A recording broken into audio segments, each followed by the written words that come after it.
দেশ ও দেশের বাইরে যে যেখান থেকে আজকের এই পর্বটি দেখছেন সকলের সুস্বাস্থ্য কামনা করে আমি অ্যাডভোকেট মোহাম্মদ আমির হামজা লিমন আজকের এই পর্বটি শুরু করলাম। প্রিয় দর্শক, জমি কেনার পূর্বে জমির মালিকানার কাগজপত্র অবশ্যই 3টি ধাপে যাচাই বাছাই করে জমি কিনতে হবে।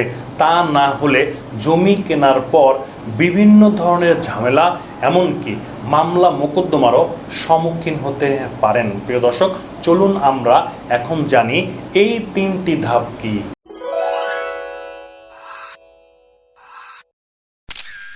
প্রথম ধাপ হলো জমির মালিকানার কাগজপত্রের চেইন দেখা, অর্থাৎ আপনি যার নিকট থেকে জমি ক্রয় করবেন, যে জমিটি ক্রয় করবেন সেই জমির মালিকানার চেইনটি সঠিক আছে কিনা অবশ্যই আপনাকে যাচাই বাছাই করে দেখতে হবে। 1940 সাল থেকে শুরু করে বর্তমান যে মালিক আছে, অর্থাৎ আপনি যার নিকট থেকে সম্পত্তিটি ক্রয় করবেন সেই মালিক পর্যন্ত মালিকানার চেইনটি, অর্থাৎ কার পরে কে আসছে, কিভাবে আসছে, সঠিকভাবে আসছে কিনা, আপনার যার নামে রেকর্ডীয় খতিয়ান হওয়ার কথা ছিল তার নামে রেকর্ডীয় খতিয়ান হয়েছে কিনা সেটি আপনাকে দেখতে হবে। মালিকানার চেইনটি দেখতে হবে, মালিকানার চেইনের ধারাবাহিকতাটি দেখতে হবে, কার পরে কে আসছে, কিভাবে আসছে, সঠিকভাবে আসছে কিনা। এখন দেখা গেল আপনি যে সম্পত্তিটি ক্রয় করবেন, যে ব্যক্তির নিকট থেকে সম্পত্তিটি ক্রয় করবেন তার মালিকানার কাগজপত্র ঠিক আছে, মালিকানার চেইনটি ঠিক আছে, সেক্ষেত্রে কিন্তু আপনার প্রথম ধাপ কমপ্লিট হয়ে গেল। সেক্ষেত্রে কিন্তু আপনাকে দ্বিতীয় ধাপের দিকে অগ্রসর হতে হবে, অর্থাৎ পর্যায়ক্রমে আপনাকে প্রথম ধাপ যদি কমপ্লিট হয় দ্বিতীয় ধাপে যেতে হবে, দ্বিতীয় ধাপ কমপ্লিট হলে আপনাকে তৃতীয় ধাপে যেতে হবে। এখন প্রথম ধাপ যদি কমপ্লিট না হয়, অর্থাৎ আপনি যার নিকট থেকে সম্পত্তি ক্রয় করবেন তার মালিকানার কাগজপত্র যদি না মেলে, সঠিক যদি না হয়, কার পরে কে আসছে, মালিকানা চেইন যদি না মেলে, সেক্ষেত্রে তো জমি আপনি কিনবেন না, সেক্ষেত্রে দ্বিতীয় ধাপে যাওয়ার আপনার প্রয়োজন নাই।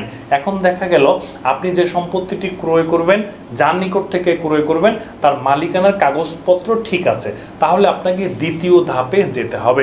দ্বিতীয় ধাপটি হচ্ছে মালিকানার কাগজপত্র তল্লাশি দেওয়া। প্রিয় দর্শক, এটি আবার কি জিনিস আপনার কাছে মনেই হতে পারে বা আপনার কাছে নতুন, আপনি শুনতে পারেন যে এর আগে তো মালিকানার কাগজপত্র তল্লাশির বিষয়টি কখনো শুনিনি। প্রিয় দর্শক, তাহলে একটু জানুন যে দ্বিতীয় ধাপ হচ্ছে আপনার জমির মালিকানার কাগজপত্র তল্লাশি দেওয়া, অর্থাৎ আপনি যে মালিকানার চেইনের কাগজগুলো দেখেছেন সেই মালিকানার চেইনের কাগজপত্রগুলো ঠিক আছে কিনা, আপনাকে যে ফটোকপি দেওয়া হয়েছে ওই ফটোকপির সহিত সংশ্লিষ্ট অফিসের ওই কাগজের মিল আছে কিনা সেটি যাচাই বাছাই করে আপনাকে দেখতে হবে। আপনি যার নিকট থেকে সম্পত্তিটি ক্রয় করবেন সেই ব্যক্তির খাজনাখারি যেটি রয়েছে সেটি অবশ্যই আপনাকে সংশ্লিষ্ট অ্যাসিল্যান্ড অফিস থেকে যাচাই বাছাই করে দেখতে হবে তার নামজারিটি ঠিক আছে কিনা, তার কাগজে অর্থাৎ নামজারি খতিয়ানে যতটুকু সম্পত্তি উল্লেখ আছে সেই সমপরিমাণ সম্পত্তি তার অ্যাসিল্যান্ড অফিসে যে তার মূল ভলিউম রয়েছে সেই মূল ভলিউমে ঠিক আছে কিনা সেটি আপনাকে যাচাই বাছাই করে দেখতে হবে। তার দলিলটি ও তার বায়ার দলিলগুলো সঠিক আছে কিনা সেটিও কিন্তু আপনাকে সংশ্লিষ্ট সাব রেজিস্ট্রি অফিস থেকে যাচাই বাছাই করে দেখতে হবে। রেকর্ডীয় যে জরিপ খতিয়ানগুলো হয়েছে সেটি সঠিক আছে কিনা সেটিও কিন্তু আপনাকে যাচাই বাছাই করে দেখতে হবে সংশ্লিষ্ট ডিসি অফিস অথবা অ্যাসিল্যান্ড অফিস থেকে। অর্থাৎ আপনি যে মালিকানার চেইনের যে কাগজপত্রগুলো দেখেছেন সেই কাগজপত্রগুলো, সেই ফটোকপি কাগজগুলোর সহিত সংশ্লিষ্ট যে অফিস রয়েছে, AC land office, registry office, DC office, ভূমি অফিস, সেই অফিসে যে আপনার মূল ভলিউমগুলো রয়েছে সেই ভলিউমগুলোর সাথে ঠিক আছে কিনা, একই কাগজ কিনা এবং কাগজের কোনো তারতম্য আছে কিনা সেটি কিন্তু আপনাকে যাচাই বাছাই করে দেখতে হবে। আমরা অনেক সময় দেখি অ্যাভেলেবেল দলিল জাল আসে, অর্থাৎ বায়ার দলিলগুলো জাল আসে, আপনার বোঝা যায় না। আবার এরকমও আমি পেয়েছি এর আগে যে রেকর্ডীয় যে জরিপ খতিয়ান আমাকে দিয়েছে মালিকানার কাগজপত্র দেখতে, সর্বশেষ রেকর্ডীয় জরিপ খতিয়ান পর্যন্ত জাল করে, অর্থাৎ ডুপ্লিকেট একটা তৈরি করে দিয়েছে মালিকানার চেন মিলানোর জন্য।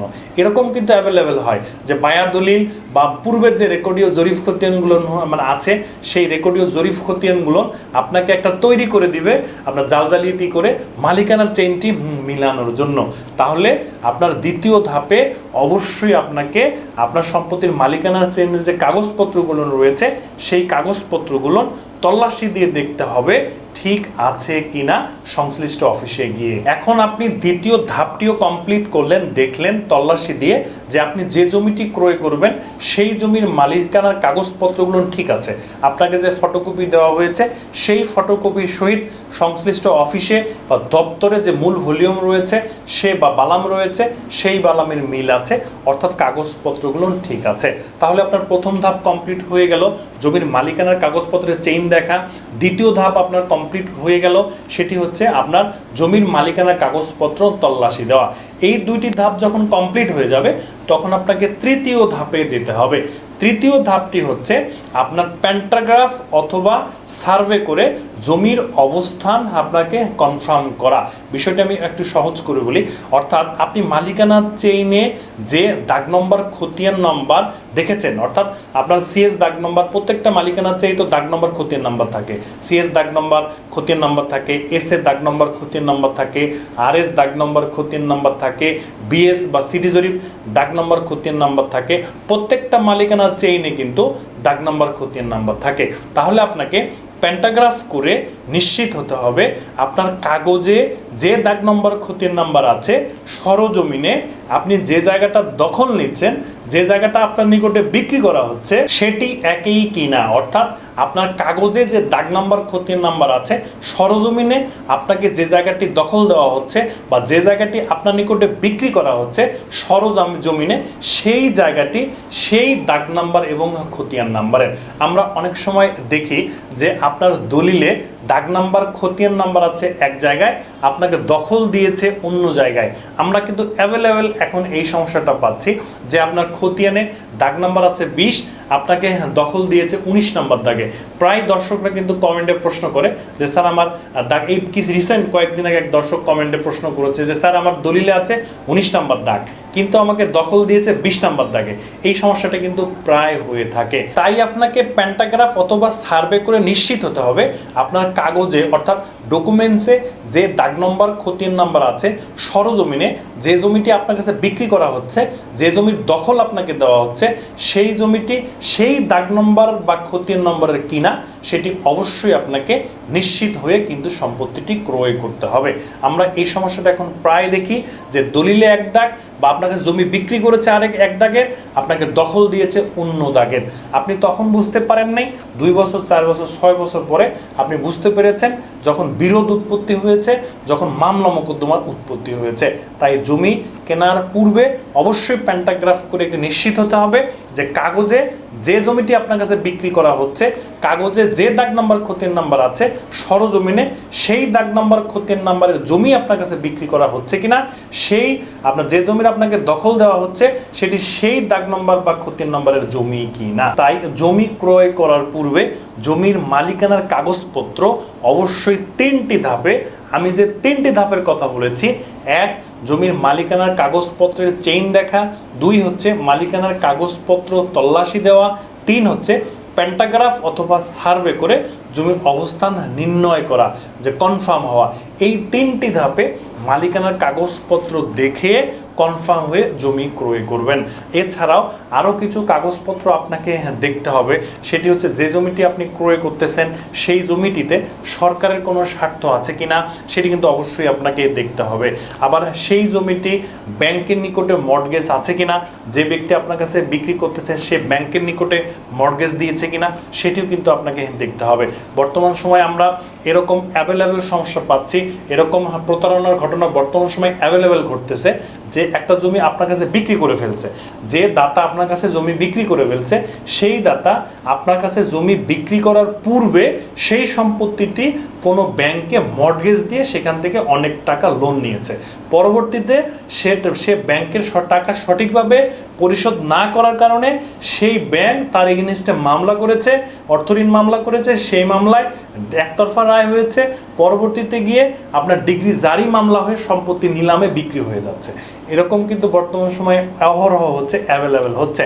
তাই সম্পত্তি আপনার ক্রয় করার পূর্বে অবশ্যই দেখতে হবে আপনার সম্পত্তিটি ব্যাংকের নিকটে মর্টগেজ বা বন্ধক আছে কিনা। কারণ সম্পত্তি হস্তান্তর আইনের 53 ধারায় সুনির্দিষ্টভাবে বলা আছে, সম্পত্তি যদি ব্যাংকে মর্টগেজ থাকে বা বন্ধক থাকে তাহলে সেই সম্পত্তি কিন্তু ব্যাংকের অনুমতি ছাড়া আপনার হস্তান্তর করার আইনগত কোনো সুযোগ নাই। তাই অবশ্যই আপনাকে দেখতে হবে সম্পত্তিটি ব্যাংকের নিকটে মর্টগেজ আছে কিনা। আরও একটি বিষয় আপনাকে দেখতে হবে, সেটি হচ্ছে সম্পত্তিটি পূর্বে হস্তান্তর হয়েছে কিনা। এটি কিন্তু আমরা দেখি বর্তমান সময় যে সম্পত্তি আপনার দাতা আপনার কাছে বিক্রি করেছে, বিক্রি করার পূর্বে সেই সম্পত্তি তার মেয়েকে বা ছেলেকে বা স্ত্রীকে দান করে দিয়ে দিয়েছে। আবার এরকমও দেখেছি যে আপনার কাছে সম্পত্তি বিক্রি করেছে, বিক্রি করার কয়েকদিন আগে সেই সম্পত্তি আরেকজন ব্যক্তির নিকটে বিক্রি করেছে। এরকমও কিন্তু বর্তমান সময় অহরহ হচ্ছে। তাই সম্পত্তিটি পূর্বে হস্তান্তর হয়েছে কিনা, আপনি ক্রয় যে করতেছেন, আপনি ক্রয় করার আগে বা পূর্বে হস্তান্তর হয়েছে কিনা সেটিও কিন্তু আপনাকে দেখতে হবে। এটি আপনি দেখতে পারবেন সংশ্লিষ্ট সাব রেজিস্ট্রি অফিস থেকে। এটি কেন দেখবেন? কারণ আপনার বাংলাদেশে যে আইন রয়েছে, এই আইন অনুযায়ী যে দলিলটি আগে সেই দলিলটি প্রায়োরিটি পায় বা প্রাধান্য পায়। তাহলে আপনি যদি সম্পত্তি ক্রয় করেন বা আপনি সম্পত্তি ক্রয় করতেছেন, আপনি সম্পত্তি ক্রয় করার আগে যদি কোনো দলিল থাকে তাহলে আইন অনুযায়ী বা সম্পত্তি হস্তান্তর হয়ে গিয়ে থাকে তাহলে আইন অনুযায়ী সেই দলিলটি কিন্তু প্রায়োরিটি পায়। তাই সম্পত্তি ক্রয় করার আগে সম্পত্তি পূর্বে হস্তান্তর হয়েছে কিনা সেটি কিন্তু আপনাকে দেখে বা যাচাই বাছাই করে সম্পত্তি ক্রয় করতে হবে। প্রিয় দর্শক, জমি কেনার পূর্বে জমির মালিকানার কাগজপত্র অবশ্যই আপনাকে সঠিকভাবে যাচাই বাছাই করে জমি ক্রয় করতে হবে। না হলে আপনি বিভিন্ন ধরনের ঝামেলা, এমনকি মামলা মোকদ্দমারও সম্মুখীন হতে পারেন। প্রিয় দর্শক, পর্বটি এখানে শেষ করলাম। পর্বটি ভালো লাগলে অবশ্যই এটি লাইক দিবেন। আপনার মূল্যবান মতামত অবশ্যই কমেন্টে লিখবেন। ভালো থাকবেন, আইন জানবেন, আইন মানবেন। কথা হবে পরবর্তী পর্বতে। সে পর্যন্ত সুস্থ থাকবেন। আল্লাহ।